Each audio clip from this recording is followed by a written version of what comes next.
Yo, it's Ricardo here again, and it's time for another upgrade.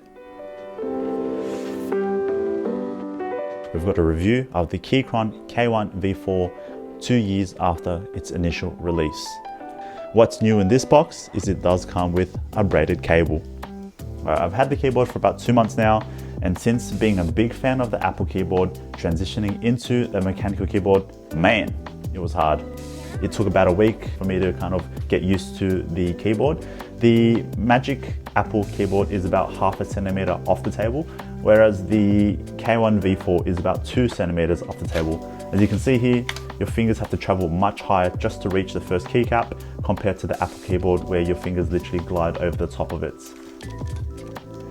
The Apple keyboard does give you a relaxed posture while typing, but you know, we're not here for functionality, we're here for the aesthetics. It looks hectic, it looks cool, and boy. Have a look at that, not bad. But nah, seriously, the keyboard is pretty comfortable to type with. What you'll need to get used to comparing it to the flat keyboard is that they do have floating keycaps. If you are clumsy and then you flick stuff across the table, you could accidentally flick off the keycap. Other issues I've seen online are people do have ghosting or keys not being registered while connecting via Bluetooth. With my 2 months I've had it, I haven't had any issues so far.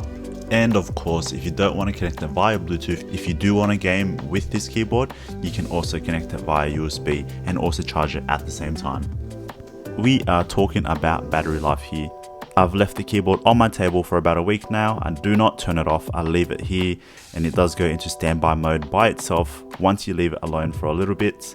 And if you do need to connect it back to your computer, you just hit any of the keys there and it does pair up by itself to the last connected device. If you do go crazy during your online or gaming sessions, please keep in mind that the keyboard is a solid aluminium build, meaning if you smack your mouse into your keyboard, your mouse is going to take some damage, but your keyboard would be victorious. And reasons why I love this keyboard: it allows me to pair up to 3 devices which I use for my work laptop, my MacBook, my iPad or my iPhone, allowing me to switch easily with the function key. There's a switch at the back which allows me to swap between the Mac and the Windows mode. It also has a screenshot button next to F12 which saves a few seconds every time. It allows me to charge and use the keyboard via USB, and it is still the cheapest and thinnest mechanical keyboard that I have found on the market. And if you are looking to purchase the keyboard, check out the Keychron website and also Amazon and Kogan as well. And if you did find the video interesting or helpful, please consider subscribing or liking the video to help us out. And I'll see you guys in the next video. Bye!